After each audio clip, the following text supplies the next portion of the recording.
Good morning and welcome. My name is Thor Anderson. I'm the current Church Council President, and I'd like to welcome you here today. Before we get started, I want to have a couple of special thank yous. One to Deb Oakland for helping hand the torch off to me and making the first 6 months thus far easy. Also like to thank Donna Tarpinian for all of her work and time on the budget and all the hours she puts in, to Pastor Wendy and Amanda for making things easy. I'd like to call the meeting to order and ask Pastor Wendy to open with a prayer. Let us pray. Living God, you reveal yourself anew every day. In this new year, renew this congregation to end its ministries in our witness to the good news of the Incarnation. Grant us courage and perseverance to carry out your mission for us.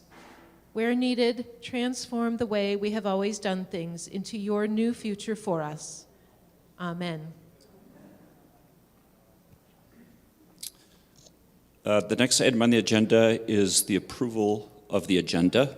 We are going to have one addition that we're going to add after the elections, and that will be the ratification of our bylaws as we had spoken about at the July meeting. So we'll be adding that after the elections. Are there any other items that would like to be added to the agenda? If not, I'm looking for a motion to approve the agenda.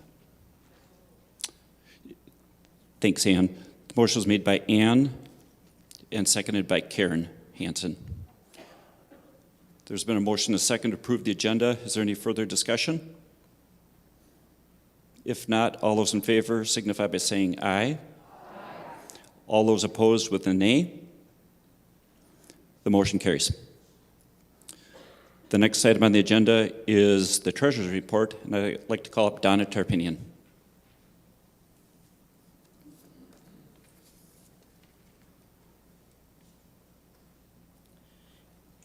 Thank you.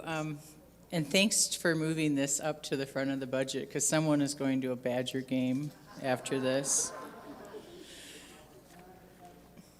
I wanted to thank everybody who came to the listening session last week. We went into a lot of detail about some of these numbers, and so I just wanted to kind of highlight and summarize that. So I won't be using all of my famous charts and circle graphs and all of those kinds of things. But what I'd like to say is that we ended the year with a surplus, 2103, and that's a good thing because we want to end it up in a surplus, but we don't want to end up too much in a surplus. So that was a perfect amount. Member giving exceeded what was budgeted, and that has not happened in my lifetime as treasurer, so I'm very happy to report that. We still love our church also exceeded our budget, so I'm also very happy about that. And so like I said, this is the second year we finished with a budget surplus. So way to go, Covenant.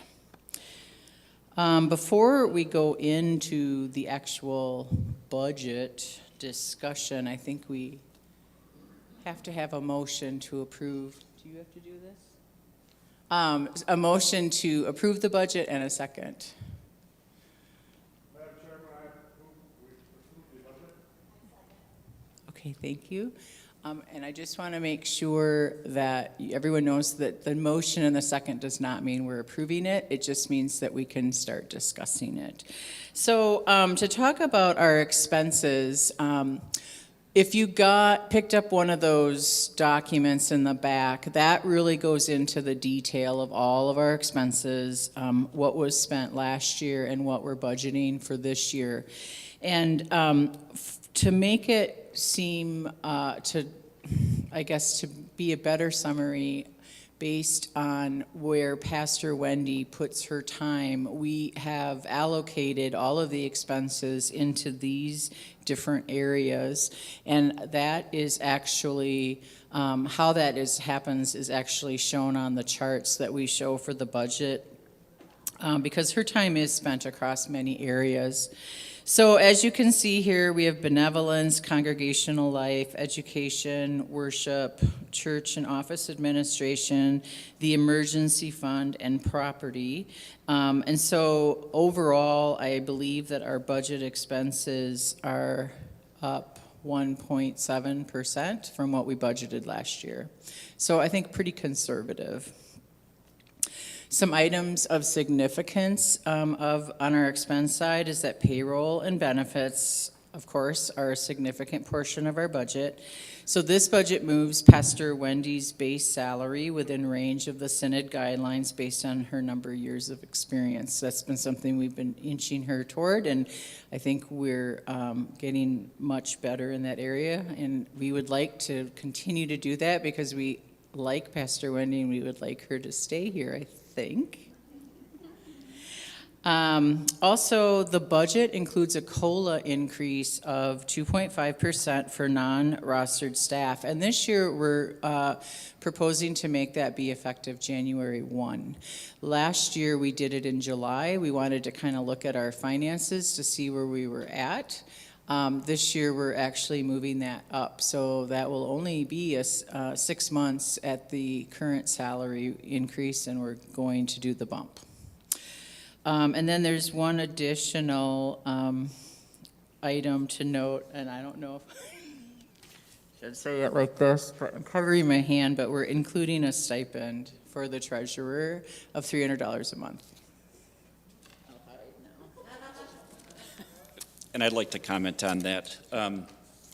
Our council spent a significant amount of time discussing this year, and we, number one, the amount of time that Donna spends and the energy, it's just countless hours. We did look at outsourcing it to Clergy Financial and some other places. Clergy Financial does our payroll, and it's about $700 or $800 a month. And I think Donna would still end up spending as much time doing it because you'd have to look over the details. So we feel strongly that we'd like to pay Donna $300 a month to cover her time and energy. So, and like she said about Pastor Wendy, we like Donna a lot and want to keep her around because replacing this position is very difficult. So.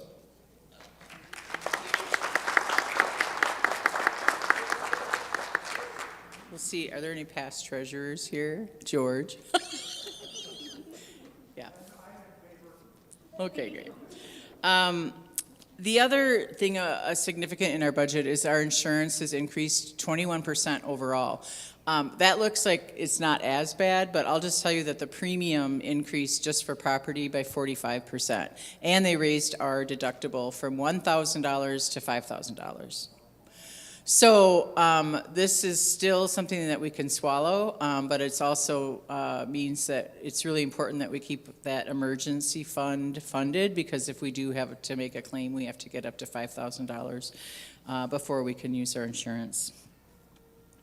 So on the budgets, on the income side of the budget, we have listed here the 2024 budget items and the 2025 budget items. And one thing that you'll notice that we still love our church. We are not going to do that this year. Everyone did a great job with that campaign last year, and we just really feel that we can do this. So let's incorporate this into our current offerings.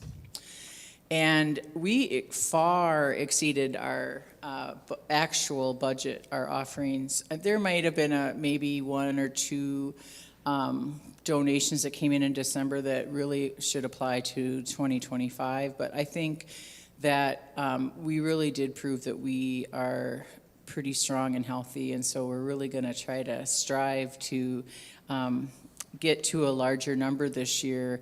And there was a lot of healthy discussion at council on just this specific item. So it wasn't there. Let's just say that it wasn't an easy decision to make, but we are putting our faith in the congregation. Some items to note about the budget increases. I guess I've said some of these. The member pledges for 2025 increased, and I believe it's by 7.4% of the total amount pledged. And not only the total amount pledged, but the number of pledges increased.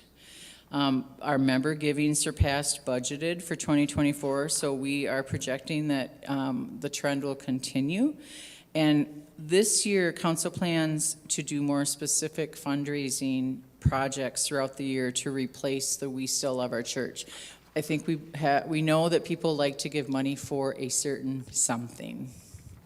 And that was why the We Still Love Our Church was successful, but we don't want to always be doing that. So throughout the year, if things come up that we can say, look, we would really like to, we really want to get this amount of money, this pot of money for this one particular thing, would you consider giving a little extra? That's what we're going to try to do this year and see if that makes a difference in giving. I'm not sure what's the next slide. Oh, so I guess that is it for the budget. I don't know if we did have a couple questions last week at the listening session, but nothing that really pertains to what we're talking about now. So I guess, yeah, we have some discussion if there's anything that I can answer.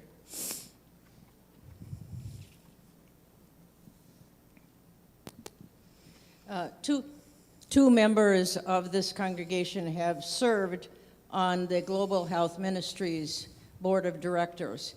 I served for 6 years, and so did Denise Pigarelli. So we have seen their action, and they are faithful in following the model of accompaniment. In 2023, they sent a fair market value to several partner congregations of $4,400,000 of medical supplies. If there's no money for shipping, that just sits in the warehouse, sits there until they get enough. So I specifically would like it designated to shipping, where I designate my own gift. So they are valuable and viable. So just to be clear, this is in the benevolence section of the proposed budget. It's around $900, just under $1,000. And Solvay's not asking to change that. She just wants it to be sent for, or designated as for transportation expenses. So she's moved it. Is there a second for any other discussion? Okay, so before we move on to approve the overall budget for the year, we're looking for a second of Solveig's motion to move that the annual financial support for Global Health Ministries be designated. And that's Judy Heil, seconds that motion. So the motion on the floor is to approve financial support for Global Health Ministries be designated for shipping of medical supplies to Lutheran partners. Is there any further discussion? Russ. So I have a question. So if we're sending approximately $900 a year to Global Health Ministries, is that gift restricted in any way? We're not telling them how to use it. We're telling them to use it. That's not my question. So the money that we have sent them up until this point has been unrestricted. So can't we assume that they're going to use that money in a way that they feel is the most pressing need? Why do we have to tell them how to use it is basically my question. And I don't have an agenda here. I'm just asking the question, why wouldn't we trust them to make the best decision?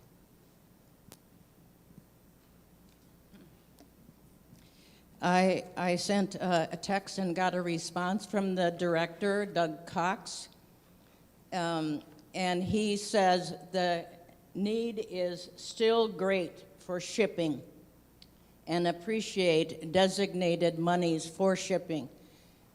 So that's good enough for me, for a CEO to say that.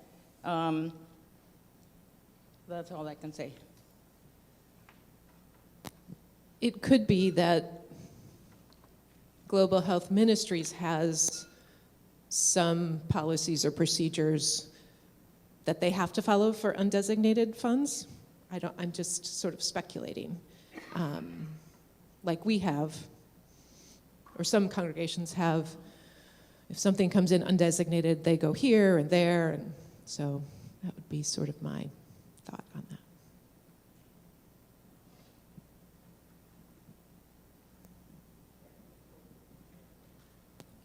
We could phrase it so that it's designated for shipping or where the greatest need is, if that is more pleasurable for people.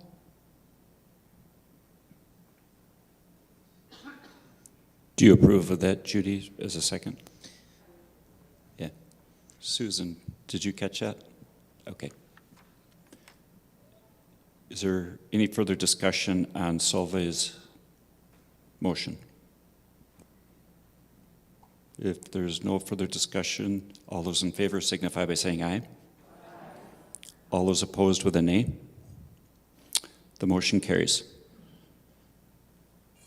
Back to the overall budget. Donna, did you have any more comments?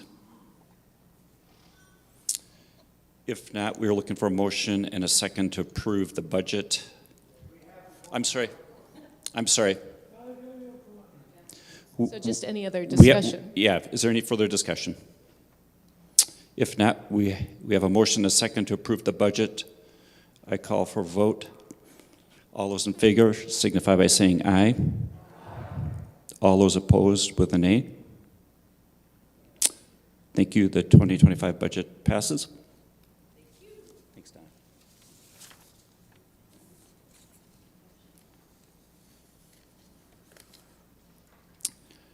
The next item on the agenda is a review and approval of the 2024 July mid-year meeting minutes. They are included in the report section, so this is from 6 months ago at the mid-year meeting in July. And we're looking for a motion to approve the July 2024 mid-year minutes. Motion's been made by Mark Herbst and a second by Nancy Hartman. There's been a motion and a second to approve the 2024 mid-year minutes. Is there any further discussion?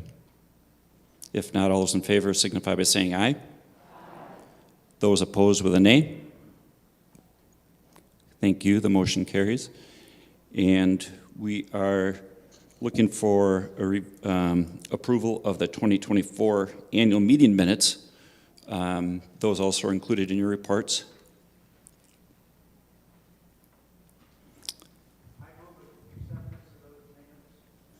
Pastor George Carlson made the motion. I'm looking for a second. Julie Pankow seconds the motion. Is there any further discussion?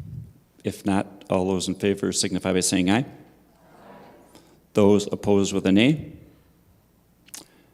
The motion carries. Thank you very much. Moving forward are the elections for the representatives as listed above. Synod Assembly voting members, Lutherdale representative, Scollendale representatives, and then Endowment Foundation. The representatives for each are listed. And as I say your name, if you could please stand and just let people know who you are. And we will show the ballots, and then if there are any write-in nominations, we will ask for those from the floor. For the Synod Assembly voting member, the two candidates are Julie Pankow Helen. Thanks, Julie. And myself, Thor Anderson. For the Lutherdale representatives, they are Jessica Wagner, who is our council vice president and is not able to be here today, and Carla Cornell-Wevley. Thanks, Carla. Our Scotland representatives, we do not have anybody in that slate, and we're looking for up to 2 representatives. And for the Endowment Foundation, we can vote for up to 5 representatives, and they are Cindy Seeley. Karen Hansen, who I know is, Karen's in the back. Laura Just, who is, Tim Roosh, I don't see Tim, and Ingrid Thompson, who's in the back right.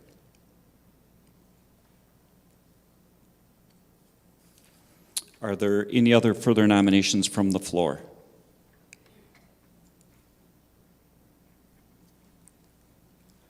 If not, I'm looking for a motion to close the nominations.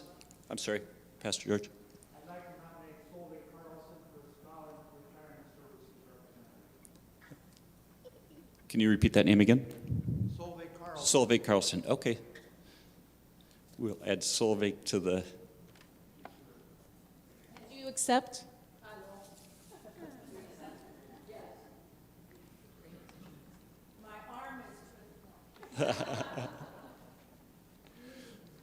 so we have added Solveig as a Scotland representative. Are there any other further nominations from the floor? If not, I'm looking for George. I move we accept the nominations by acclamation. Thank you. We're looking for a second.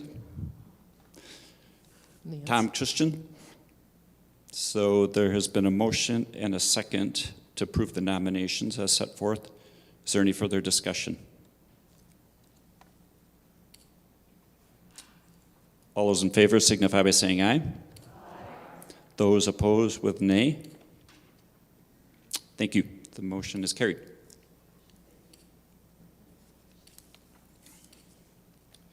The next item on the agenda is a review of the written reports that are included. Are there any further comments or questions?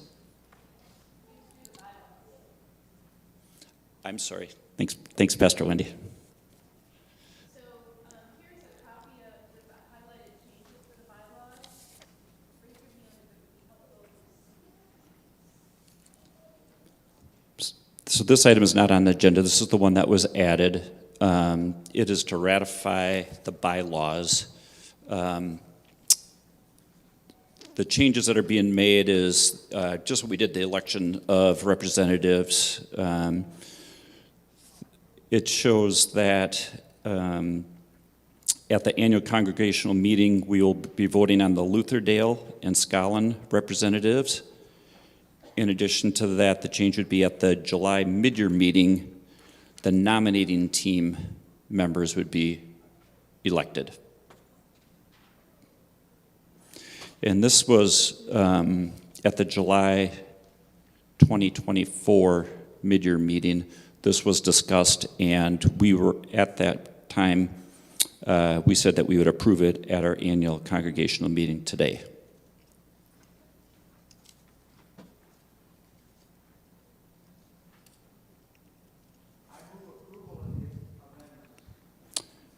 We have a motion to approve the ratification of the bylaws from Pastor George Carlson. Is there a second? Second by Scott Hartman. Is there any further discussion?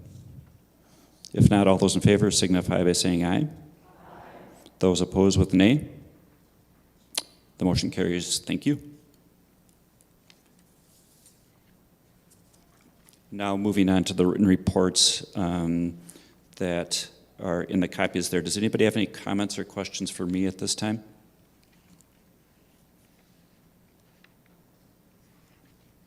If not, I'd like to call on Pastor George, and he's going to do a presentation on the safe surrender.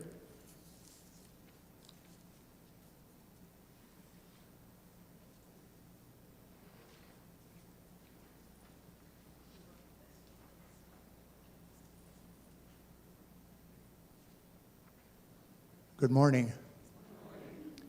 I just want to share a little bit about the Safe Surrender of Firearms event. This was an initiative that happened because of concern about situations in our nation, particularly back in 2022 when there was a shooting in Uvalde that took the lives of 22 people, I believe, 19 students and 2 teachers. And then just more recently, here in the Abundant Life, but that was after our event, at the Abundant Life School and also down in Nashville just recently earlier this last week. And out of that concern, I had increasing concern for my kids and grandkids particularly. So I began to think about it more, and my friend Jeff Wild had an event happening at Monona at Midvale Church, and he asked me to help on that team, which I did. And then others in our congregation also had concern. So we kind of became an ad hoc committee. Solveig, my wife, joined me, Linda Muller, Pastor Wendy, seemed like there was one other one. Oh, Penny Vodak. And so we became kind of an ad hoc team. We began to talk with people. We checked with our insurance company to see what would happen if we had an event. Would we be covered by liability? And they assured us we would. We talked with the police chief, and he assured us that they stood with us in that event too. So we began to plan a little bit. We began conversations with our social action team and with the council. Then we had prayer services on Monday or on May through August, lament services because of the tragedies that were happening. And those were attended by from 5 to 10 people. We read the names of people that were killed in mass shootings. We tolled the bell when those names were read, and we had prayer together. Council, upon the recommendation of the social action team, approved having an event here, hosting it, sponsoring it, so we went forward with the planning. The June 8 event actually was a very important time. We had 19 members of our congregation that involved on that day, either pre-planning or on the day of the event helping out. So there was tremendous support among the people here at Covenant. We had 14 vehicles come with people who wanted to surrender their firearms. They never were owned by Covenant. The owners had them, and they stayed and watched while those were destroyed. They were given, they were greeted at the parking lot. Then they went to people who took the firearm from them, given to inspectors who made sure it had no ammunition in it, and then handed to people who were operating chop saws who cut those apart so they could never be used again, including and especially the firing chamber. So this was totally a voluntary thing for people that brought in their firearms. Our mission was really to serve those in our community and in our congregation who wish to dispose of firearms that they no longer wanted in their homes. And this assured us that those particular firearms would never be used to harm anyone else, and then parts of those could become garden tools. And I'll show you an example of the garden tools that are made. My friend Jeff Wild, who invited me to do that, made this particular spade from a barrel, a part of a gun that was broken. And then my friend Jerry Tews, who most of you know, made the handle. So it's a cooperative venture by people. This is available for loan from our congregation. There's a sign-up sheet back there. This is not the season. Well, if you do indoor work, have a greenhouse or something. So I just want to thank the congregation for your support of this. No decision has been made about this year. I'm not sure if it will happen or not. I said I would cooperate with anybody that wants to organize it, but I've decided this is not my year to be the organizer. But we're looking forward to possibly having it, and there is a family particularly that is interested in helping coordinate it. Thank you so much for all your support. This is justice, this is love in action for me. And as I grow older, I see a need to put love in action in justice issues more and more. Hopefully, gun violence prevention can become a strong issue for me and for all the people in this whole community and the world. We need no more killing by guns or any other. I've got two interesting graphs that I'll lay on the back that shows the amount of gun violence that's happened and then the startling number of people that are killed by guns in our society, including over 20,000 young people annually. Anyway, we need to be diligent about loving our neighbors. Thank you, George. Thanks, Pastor George. With that, we're looking for Pastor Wendy to close with our closing prayer. I'm going to invite us to pray the Lord's Prayer together. Our Father in heaven, hallowed be your name. Your kingdom come, your will be done, on earth as in heaven. Give us today our daily bread. Forgive us our sins as we forgive those who sin against us. Save us from the time of trial and deliver us from evil. For the kingdom, the power, and the glory are yours, now and forever. Amen. Thank you for attending. I'm looking for a motion to adjourn. George, thank you. And a second from Jack Cope. Any discussion? All those in favor signify by saying aye. Those opposed with a nay. Thank you for attending.